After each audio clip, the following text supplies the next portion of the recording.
Good morning friends, welcome to my channel Anokhi Mohabbat. और आप देख रहे हैं आरजू। लास्ट पार्ट में हमने देखा था कि जहाँ पर जो ईरा रहती है वो अद्रिका के साथ अब ज़्यादा ही कंफर्टेबल हो जाती है। अद्रिका के साथ उसे कहीं ना कहीं बहुत अच्छा लगता है और इसलिए वो अपने पेरेंट्स से परमिशन लेते हुए अद्रिका के साथ उसके फार्म हाउस चली जाती है। फार्म हाउस की पूरी जर्नी में वो लोग ट्रैवल करते हैं, फार्म हाउस तक जाते हैं और इस ड्यूरेशन में जो अद्रिका रहती है उसे थोड़ा सा अनकंफर्टेबल लगता है वॉशरूम से उठने में, पर जिसमें ईरा उसकी हेल्प करती है। ईरा उसके टाइम पूरे टाइम रहती है, उसके साथ उसको सपोर्ट करती है, उसे बहुत अच्छा लगता है। रात का टाइम मतलब दोपहर का टाइम रहता है जब वो लोग सोने जाते हैं, तो अद्रिका थोड़ा सा ट्रैवलिंग से थक जाती है, तो वो कहती है कि मैं यहाँ पे सो जाती हूँ, तुम वहाँ जाकर सो जाओ। तो जिसके लिए ईरा गेस्ट हाउस रहता है, उस गेस्ट हाउस में रेस्ट करने के लिए चली जाती है। पर थोड़ी देर में ऐसा होता है थोड़ी देर में ऐसा होता है कि जो हमारी ईरा रहती है उसे डर लग जाता है, तो वह अद्रिका के पास आकर सो जाती है। जब अद्रिका देखती है तो अद्रिका पूछती है, तो कहती है ईरा कि मुझे डर लगता है और इस वजह से मैं तुम्हारे साथ सोती हूँ, क्योंकि मुझे अकेला सोना बिल्कुल भी अच्छा नहीं लगता। और वो उसके पास आ जाती है, उसे हग करने लग जाती है और इस तरीके से वो दोनों सो जाते हैं। अब इसके आगे ईरा जो रहती है वो काफ़ी ज़्यादा कंफर्टेबल तरीके से अद्विका के साथ सो रही थी और वो उसे टाइटली हग कर रही थी और उसका जो एक हाथ था वो उसके चेस्ट पर ही जाकर रुका था। पर यहाँ पर जो हमारी अद्विका रहती है वो पहले तो हटाती है, लेकिन उसके बाद वो फिर कॉमन हो जाती है। फिर जब थोड़ी देर के बाद अद्विका ना उठती है तो करीब वो 6 बजे का टाइम रहता है और 6 बजे जब वो अपने वॉच पर देखती है कि 6 बज चुके हैं, तो उसे ना एक कॉल कॉन्फ्रेंस रहता है जिसके लिए उसको जाना ज़रूरी था। मतलब एक बोलते हैं ना कि डॉक्टर्स का भी एक सेमिनार होता है, या फिर एक बोल सकते हैं कि वो कॉन्फ्रेंस में जाते हैं, तो वो उसका टाइमिंग था। तो और ईरा उसको इतना हक करके सो रही थी, तो थोड़ा सा वो उसका हाथ हटाती है और थोड़ा सा अपने आप को लूज करती है, उसके बाजू से हटती है और खड़े होती है। और खड़े मतलब बैठती है बेड पर ही वो थोड़ा सा स्टैंड बैठने की पोजीशन पे होती है। फिर अपनी व्हील चेयर को अपने पास की थोड़ा सा पास लेती है और उसकी व्हील चेयर पे अपने आप को एडजस्ट कर रही थी। ये कोई नई बात नहीं थी अद्रिका के लिए, क्योंकि अद्रिका इन सब चीज़ की यूज टू थी कि वो बेड से उठकर व्हील चेयर पे आराम से बैठ जाए, उसको पहले से आता था। तो वो एकदम से बैठ जाती है और जाने ही वाली रहती है, तभी उसको एकदम से याद आता है, ईरा की तरफ देखती है। तो ईरा जो थी वो सो तो रही थी, बट उसने अपने आप को कवर नहीं किया था, मतलब उसने अपने ऊपर ब्लैंकेट नहीं डाली थी।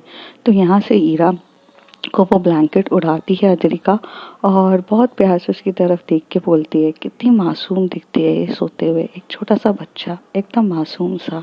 और ऐसे देख के वो वहाँ से टर्न होती है और चली जाती है। तभी वहाँ से जो मेड रहती है वो उनको बोलती है कि आप इतनी जल्दी उठ गए।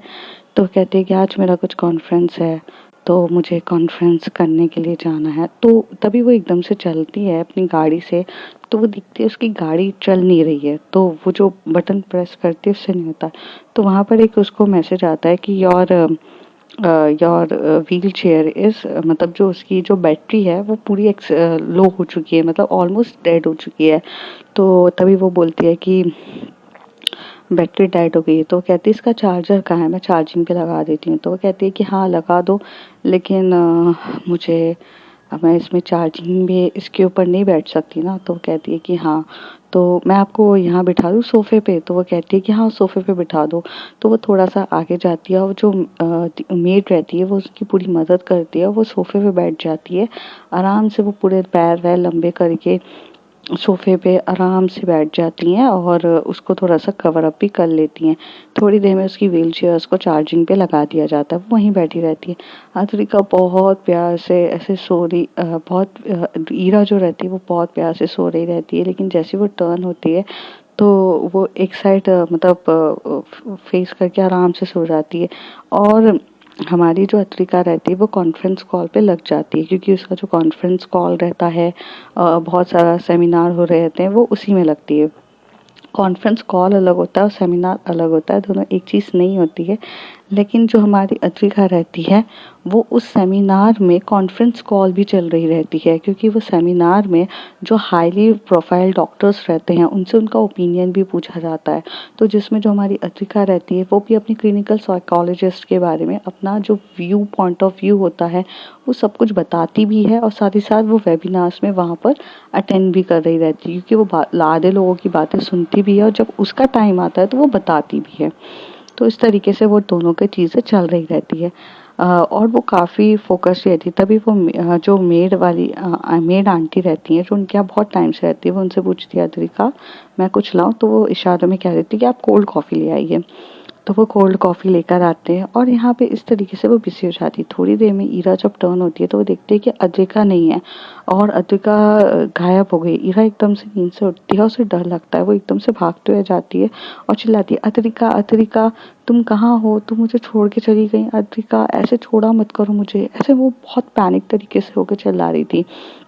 और जो अद्विका थी उसने अपने कानों में जो ईयरपॉड्स लगाए थे, क्योंकि वो सेमिनार की बातें सुन रही थी, तो उसको इतना जो ईरा जोर जोर से क्या बोल रही रहती है उसे सुनाई नहीं देता है। तभी वहां से जो मेड आती है, बोलती क्या हो गया बेटा, आप इतना ज्यादा पैनिक क्यों हो रहे हो? तो वो कहती है कि कहाँ है अद्विका? वो मुझे ऐसे छोड़ के कैसे जा सकती है? उसे पता है मुझे डर लगता है। तो कहती है कि वो अद्विका है, वो वहाँ बैठ के उनका कुछ इम्पोर्टेंट कॉन्फ्रेंस चल रहा था और उन्होंने आपको सोने के लिए बोला था। तो वो कहती है ओके। तो थोड़ी देर में जो अद्विका रहती है वो 1 मिनट के लिए जो अपना कॉन्फ्रेंस का होता है उसे पॉज करती है और वो ईरा की तरफ देखती है और ईरा को इशारे में पूछती है क्या हुआ? तो ईरा सर हिला के बोलती कुछ नहीं, क्योंकि मेड ने बोल चुका रहता है। थोड़ी देर में जो ईरा रहती है वो वहाँ जाके उसके जो पैर साइड होता है वो वहाँ पैर के वहाँ पे बैठ जाती है और अद्विका बोलती है ठीक हो तुम? तो वो अपना सर हिला के बोलती है मैं ठीक हूँ। तो अद्विका वहाँ पे कॉन्फ्रेंस कर रही रहती है। जो ईरा रहती है वो धीरे धीरे अद्विका के पैरों को टच कर रही रहती है। तो तभी अद्विका को फील नहीं होता है। कहते हैं ना, जब नॉर्मल पर्सन होता है कि अगर उसके पैर को आप ट्रिकल करो या कुछ करो सामने वाले को फील होता है, पर अद्विका का यहाँ का जो लोअर पार्ट था उसमें फील नहीं हो रहा था। तो वो उसको बार-बार टच करे जा रही थी, टच करे जा रही थी। थोड़े टाइम तक जो ईरा रहती है उस वो सिर्फ अद्विका की तरफ देख रही रहती है और उसे बहुत बुरा लगता है कि अद्विका इतनी अच्छी लड़की है और उसकी हर चीज़ में वो इतनी प्यारी है और बस उसका जो नीचे का पार्ट है वो वर्क नहीं करता, मतलब जो पैर के वहाँ पर है। तो वो कुछ उसको पता नहीं ऐसा अजीब-सा फीलिंग आती है। तो वो ना उसके जो लेग रहते हैं उसे प्रेस करने लग जाती है और बहुत प्यार से दबाने लगती है। थोड़ी देर तक वो दबाती रहती है उसकी जो पैर होते हैं। एक टाइम के बाद वो थोड़ा-सा और ऊपर की साइड वो दबा देती है जहाँ पर। जैसे ही वो वहाँ का पॉइंट पे दबाती है तभी अद्विका एकदम से अपनी आँखें चौड़ी करके ईरा की तरफ देखती है और ईरा की नज़रें तो उसके लेग की तरफ थी, क्योंकि उसे पता था कि अद्विका को तो कुछ महसूस ही नहीं होगा। तो वो तो बस दबाए जा रही थी और यहाँ पर अद्विका को अब कुछ फील होने लगता है। बोलते हैं ना, कभी कभार पैर की कुछ ऐसी नस अगर आप दबा देते हो तो उस दबाव से आपका ब्लड सर्कुलेशन या कुछ ऐसा फील होता है जो होने लगता है। तो उसको वो हो रहा रहता है और अब अद्विका डायरेक्ट सिर्फ ईरा के तरफ देख रही थी। वो बोल भी नहीं रही थी उसे कि मुझे वहाँ हो रहा है। तो वो 1 या 2 बार दबाती है, जब तीसरी या चौथी बार दबाती है तब उसे सच्ची में वो फ्लो होने लगता है। तभी वो एकदम से पूछती है ईरा? तो ईरा डर जाती है और डर के अपने हाथ हटा देती है और बोलती है कि सॉरी अद्विका, मैं तो बस ऐसे ही तुम्हारे लेग्स को दबा रही थी। मुझे मुझे बिल्कुल भी मुझे मुझे लगा तुम्हें कितना पेन होता होगा, तो मैं सिर्फ तुम्हारे लेग्स को कर रही थी। तो कहती है हाँ बट मुझे कहाँ दबाया तुमने? तो वो कहती है वो तो पूरे लेग पे दबाया ना मैंने। ईरा कहती है। तो कहती है नहीं नहीं अद्विका, नहीं नहीं ईरा, तुमने कोई एक पॉइंट पे दबाया मुझे, प्लीज वो दबाओ। तो वो कहती है कि हाँ क्या मतलब मैं तुम्हारे लेग को फिर से दबाऊं? तो कहती है कि हाँ दबाओ। तो फिर वो जाती है उसी पॉइंट पे दबाती है, कहती है थोड़ा और दबाओ, आ थोड़ा और दबाओ, आ। वो दोनों लेग पे उसके सेंसेशंस पॉइंट पे वहाँ सेंसेशन होने लग जाती है। तो कहती है सही से दबाओ। तो वो दबाती आ। कहती तुम्हें दर्द हो रहा है क्या? तो कहती है मुझे महसूस हो रहा है कुछ। आज तक मेरे लेग्स पे मुझे कभी महसूस नहीं हुआ और मैंने कभी सोचा भी नहीं था कि ये भी कोई पॉइंट हो सकता है जिससे मुझे मुझे कुछ महसूस हो रहा है। तुम दोनों लेग्स को एक साथ प्रेस करो, तो वो एक साथ प्रेस करती है तो उसे अलग सा सेंसेशन होने लगता है। तो कहती है कि तुम्हें तुम्हें तुम्हें वो पॉइंट्स पता है कहाँ पर है? तो कहती है कि ईरा कहती है कि हाँ मैं ही तो दबा रही हूँ, मुझे पता है। कहती है ध्यान से रखना हाँ। उतनी देर में वो बोलती है कि ये कॉन्फ्रेंस ख़त्म होने दो, मुझे तुमसे बात करनी है। करीब वो थोड़ी देर तक उसके लेग्स को उसी तरीके से वो पॉइंट्स पे दबाती रहती है और ईरा उसके पॉइंट्स पे कंटिन्यूस मालिश कर रही रहती है। और यहाँ पर जो अत्रिका है उसे थोड़ा ना थोड़ा उसकी बॉडी में, जैसे बोलते ना अगर आप कोई भी जगह पे दबाते हो तो आपको पेन महसूस होता है, वहाँ पर ईरा के दबाने पर अत्रिका को पेन महसूस हो रहा था। और वो काफ़ी कहीं कई हद तक उसे अच्छा भी लग रहा था। थोड़ी देर के बाद जब पूरा कॉन्फ्रेंस ख़त्म होता है तो वो अपने डैड को फ़ोन लगाती है और डैड को बताती है कि मेरे के लेग्स के कुछ पार्ट होता है। उसके डैड यकीन ही नहीं कर पाते कि ऐसा कुछ हुआ है और वो उसे बोलते हैं कि तुम ना अपना ये भ्रम वाली चीज़ें रखना बंद करो। तुम्हें हमेशा से ऐसा लगता है कि तुम्हारे लेग्स चलने लग जाएंगे, बट मेडिकली वे में ये पॉसिबल है ही नहीं बेटा। तुमने इतनी सारी हमने हमने हर तरीके की ख्वाहिश करके देख ली है, तुम्हारा लेग्स अब पहले जैसा नहीं हो सकता है। इट्स नॉट पॉसिबल कि तुम बाकी नॉर्मल पीपलों की तरह खड़ी होके चल पाओ, तुम्हें अपने व्हील चेयर पे ही चलना पड़ेगा। और जब ये बातें अजिका सुन रही रहती है और जो फ़ोन का रिसीवर जो होता है वो इतना लाउड रहता है कि सामने वाले को भी ये बात सुनाई दे रही रहती है। तो अतिका के चेहरे से एक दो मतलब चेहरा मतलब एकदम से लाल हो जाता है और उसकी आंखों में से एक दो आंसू गिरने लग जाते हैं। तभी ईरा को ये देखते हुए बिल्कुल अच्छा नहीं लगता है। वो एकदम से भागती है और अतिका के फेस के वहाँ पर जाती है, फ़ोन लेती है और फ़ोन को कट कर देती है और उसकी आंसुओं को पोंछने लगती है और बोलती है कि अतिका, मुझे नहीं पता कि इस टाइम पे मुझे तुम्हें क्या कहना चाहिए, बट मुझे जीने का मोटिवेशन तुमसे आया है। मैं तो एक जिंदा लाश की तरह बन गई थी, तुम्हें देख के मैंने जीना सीखा और तुम्हें देख के मेरे अंदर उम्मीद की किरण आई है। तो मेरा ये मानना है कि उम्मीद की किरण होती है, तो तुम उम्मीद मत छोड़ो। तुम्हारे लेग्स के वो कुछ ऐसे पॉइंट्स पे क्लिक किया है जिसकी वजह से तुम्हें सेंसेशन हो रहा है, तो कुछ तो उम्मीद तुम्हें दिखी है ना। और किसी के चार बात बोलने से उस उम्मीद को नहीं तोड़ते। Ritika, I know it sounds like crazy or it sounds like philosophy वाली चीज़ें, like कि हाँ भाई चीज़ें बोल दो, बट ये बात सच है कि तुम बहुत स्पेशल हो एंड प्लीज़ रो मत। मैं तुम्हें ऐसा रोता हुआ नहीं देख सकती। अद्विका जो होती है वो काफ़ी ज़्यादा इमोशनल हो जाती है, उसकी आंखों में से बहुत आंसू आ रहे रहते हैं। ईरा उसके पास जाती है, उसके आंसुओं को पोंछती है, उसे टाइटली हग करती है और बहुत टाइटली उसे हग कर रही रहती है और थोड़ी देर तक करीब 5 से 10 मिनट तक दोनों हग कर रहे रहते हैं। हग करने के बाद उसके फोरहेड पे वो किस करती है, उसे छोड़ती ही नहीं है, उसे छोड़ती नहीं, उसे बहुत प्यार से। तभी अतिका कहती है, ईरा मुझे मुझे सांस तो लेने दो, इतना टाइटली हग मत करो। तो ईरा बोलती है सॉरी सॉरी अतिका, मेरा वो मतलब नहीं था, पर तुम रोते हुए अच्छी नहीं लगती हो। तो उसे बोलती है, हाँ बाबा मैं रोते हुए अच्छी नहीं लगती, कभी कभार आंसू निकल जाते हैं। हाँ, जब कोई मेरी उम्मीद की किरण को भी तोड़ देता है। तो अद्रिका के पास ईरा अपनी नीज पे बैठते हुए बोलती है, तुम्हें क्या लगता है कोई इतना इजी है कि जो अद्रिका की उम्मीद की किरण को तोड़े? अद्रिका तो खुद किरण है और कोई किरण को डिस्ट्रॉय नहीं कर सकता। लेक्स का जो है ना वो सही हो जाएगा और ट्रस्ट मी, मैं तुम्हारे साथ चलूँगी। मुझे तुम्हारे पे पूरा विश्वास है कि अगर तुमने ये सोचा है तो तुम कहीं ना कहीं से सोल्यूशन निकाल लोगी।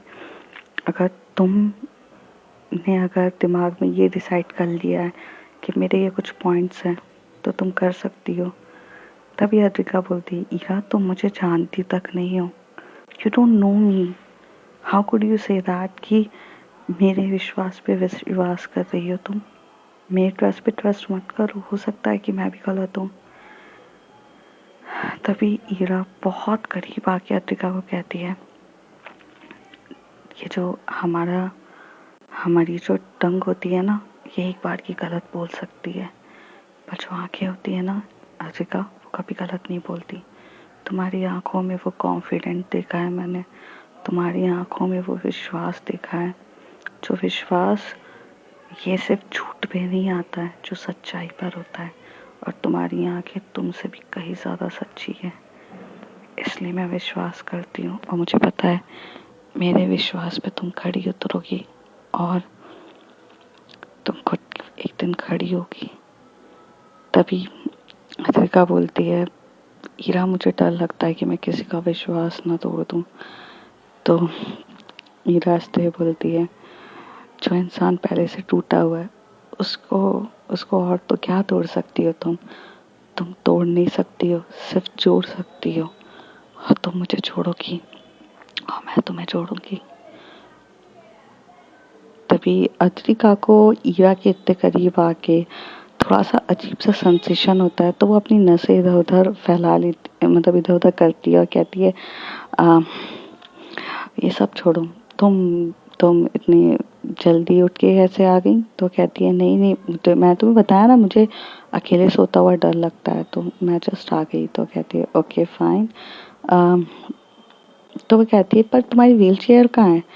तो अतिका कहती है, व्हील चेयर मेरी डिस्चार्ज हो गई थी, तो मैंने डिस्चार्ज हो जाती है ना, तो उसको चार्जिंग में डाला था। तो कहती है, अच्छा उसे चार्ज करना पड़ता है। तो अतिका बोलती, हाँ तो वो अपने आप थोड़ी ना चलती है, उसकी बैटरी रहती है, उसे चार्ज करना पड़ता है, तो वो हो जाती है, अभी चार्जिंग पे गई है। तो कहती है, अच्छा कितने घंटे चार्ज करना रहता है। तो कहती है, 80 मिनट्स आप चार्ज करने में डाल दो, आराम से वो पूरा दिन निकल जाता है। तो कहती है, ओह, तो तुम मुझे बता दिया करो, मैं चार्ज कर दूंगी, मतलब मैं ख्याल तो रख सकती हूँ ना इतना।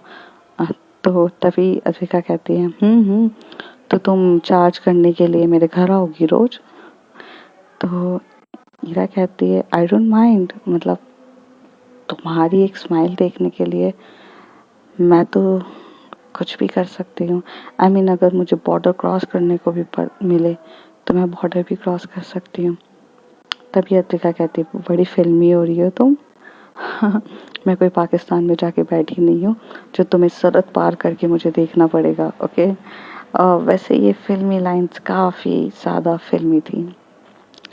तो ईरा कहती है, फिल्मी थी लाइंस बट फीलिंग्स तो फिल्मी नहीं थी ना, मैं तुम्हें देखने के लिए कुछ भी कर सकती हूँ। तभी अद्विका को उसकी आंखों में वो प्यार, वो चीज़ें दिखने लग जाती है। तभी अद्विका इधर उधर टर्न होके बोलती है, चलो मेरी व्हील चेयर ला दो। तो वो कहती है कि हाँ हाँ मैं लेकर आ जाती हूँ। तभी ईरा वहाँ से जाती है और व्हील चेयर लेकर आती है और अद्विका को बिठाती है। और अद्विका बोलती है कि हाँ ये चलने लग गई है, देखो अब चल रही है। तो वह कहती है कि तो चलो हम थोड़ी देर बाहर की तरफ जाएं। तो वो कहती है कि हाँ ठीक है, चलो बाहर की तरफ चलते हैं।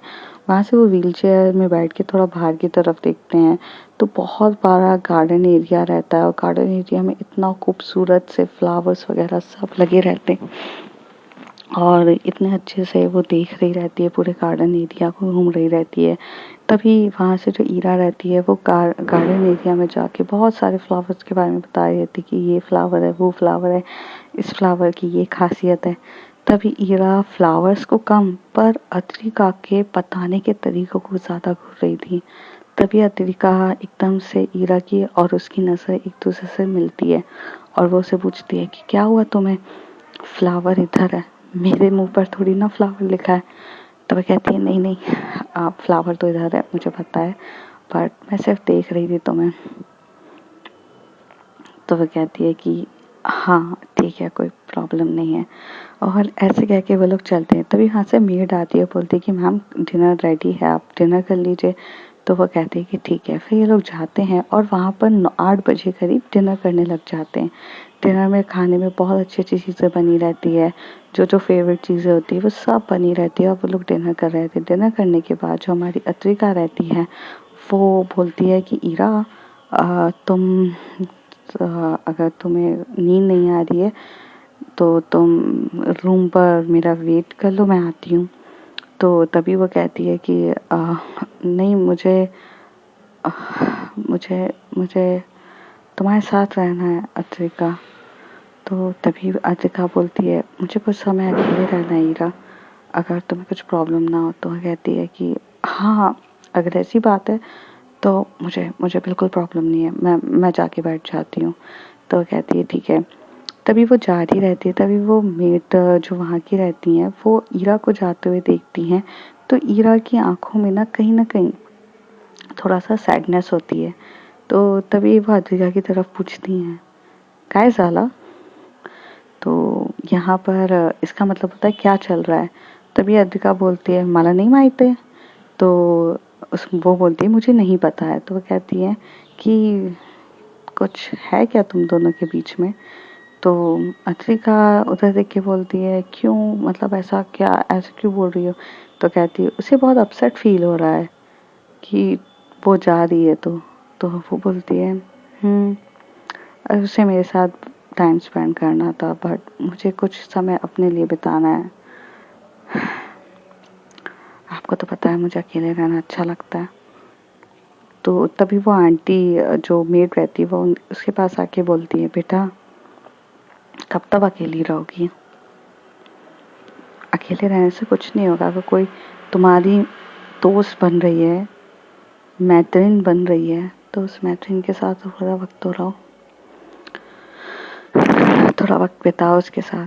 वो अच्छी है, वो तुम्हारी केयर करती है, ठीक है, बट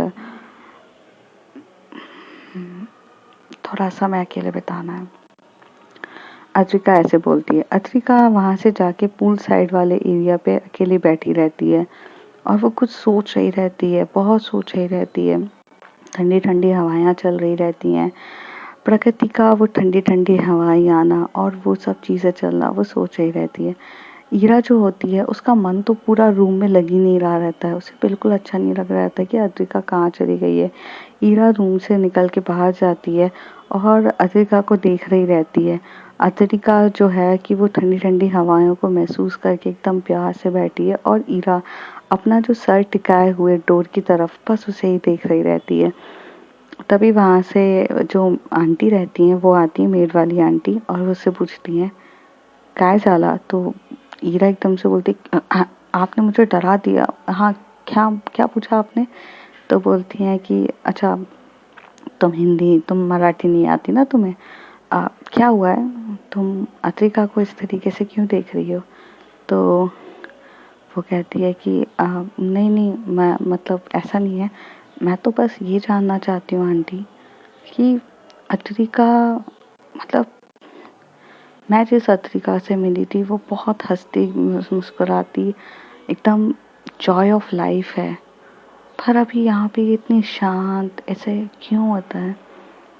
तो तभी वो आंटी बोलती हैं जो जैसा दिखता है बेटा वैसा होता नहीं है, गम सबके जिंदगी में होते हैं, कुछ गमों से वो उलझ रही है और वो अकेले डील करती है, पर उस गमों के बारे में वो कभी किसी को नहीं बताती है।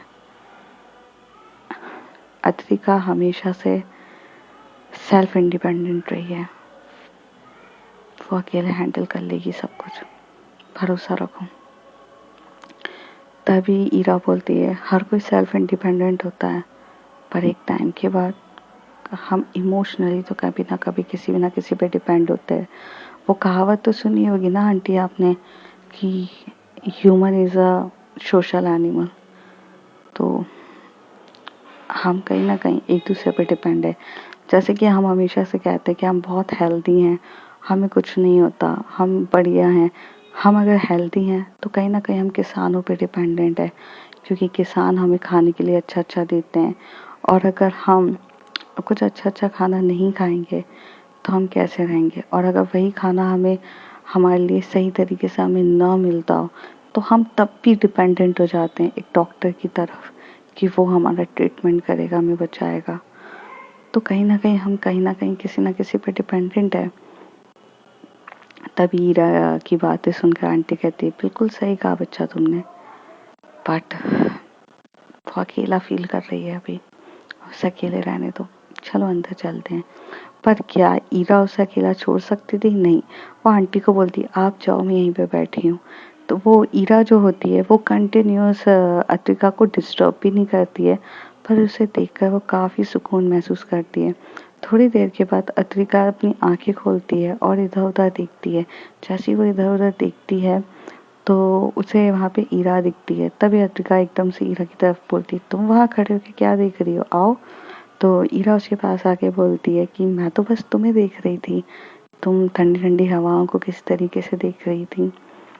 तो अतिका बोलती है, पता है तुम्हें ईरा, मैं यहाँ पर क्यों आती हूँ? तो कहती है, क्यों?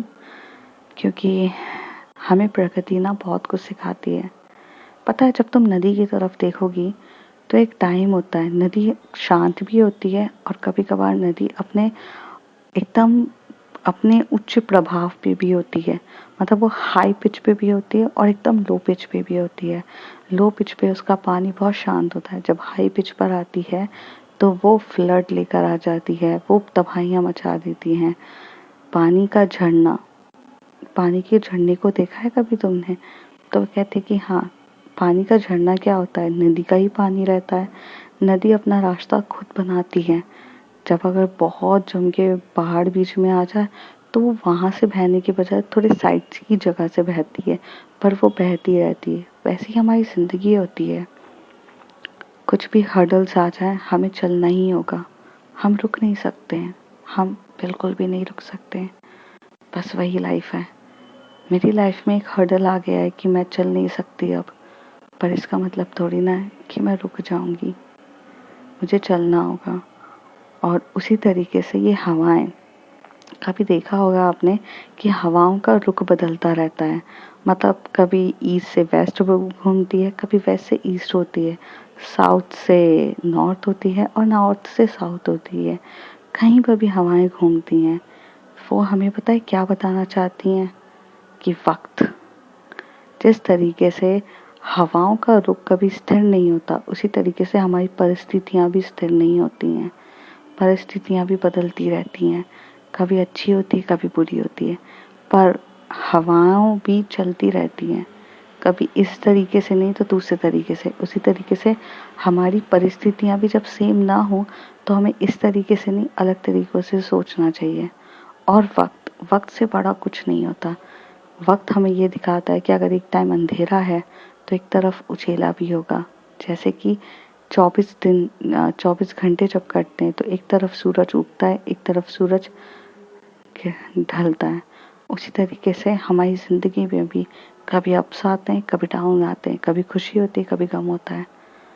प्रकृति हमें बहुत कुछ सिखाती है हीरा, और प्रकृति से हमें बहुत कुछ सीखना होता है। पता है प्रकृति की खासियत क्या है? हीरा बोलती है कि हाँ बताओ। जब हम सोचते हैं कि ये चीज़ हमारे लिए यूजलेस हो गई है, जबकि वो यूजलेस नहीं होती है कोई भी चीज़।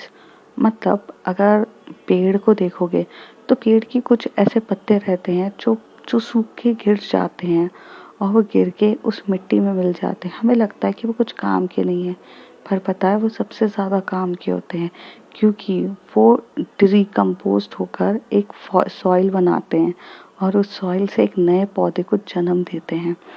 तो इनका अगर वेस्टेज भी है तो वो भी यूज़फुल होता है। उसी तरीके से हमारी ज़िंदगी भी वैसी है। अगर हम ज़िंदगी में सोचते हैं कि हमने कुछ चीज़ पढ़ी है और वो आज हमारे काम की नहीं है और वो हमारे लिए वेस्ट हो चुकी है, वो कभी भी वेस्ट नहीं होती है। वो आगे जाके कहीं ना किसी तरीके से वो यूज़फुल होती है। इसलिए ज़िंदगी में कुछ भी चीज़ वेस्ट नहीं होती। वेस्ट हमारा सिर्फ क्या होता है कि हम बस अपनी फालतू के टेंशनों को लेके उसके बारे में फोकस करके अपनी चीज़ों को वेस्ट करते हैं, जैसे कि तुम कर रही हो। ईरा जैसे ये बात सुनती है तभी वो पूछती, मैं कहती हूँ जीवन में तुम्हारे पास सब कुछ है, सब कुछ है हीरा तुम्हारे पास, पर तुम अपनी फालतू की टेंशनों, फालतू को उलझनों को इम्पोर्टेंस देकर वेस्ट कर रही हो अपनी लाइफ।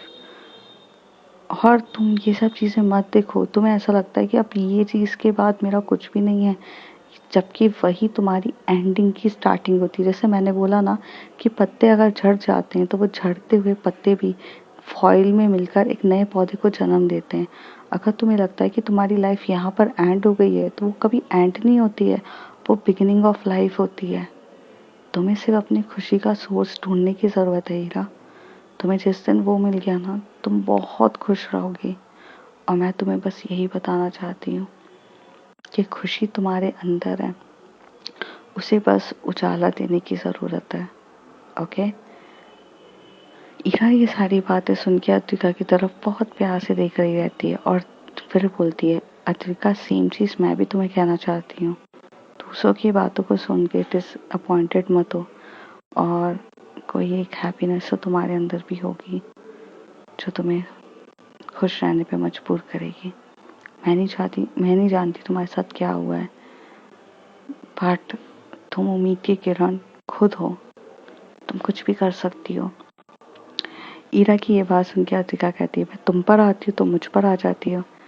तो तभी कहती है, हम दोनों एक दूसरे का सहारा तो बन सकते हैं ना। ये बात सुन के अद्विका थोड़ा सा बोलती है, नहीं ईरा, ऐसा पॉसिबल नहीं है, चलो हमें अंदर चलना चाहिए। और ये बोलकर अद्विका अपनी व्हीलचेयर को टर्न करती है और थोड़ा स्पीड में चली जाती है।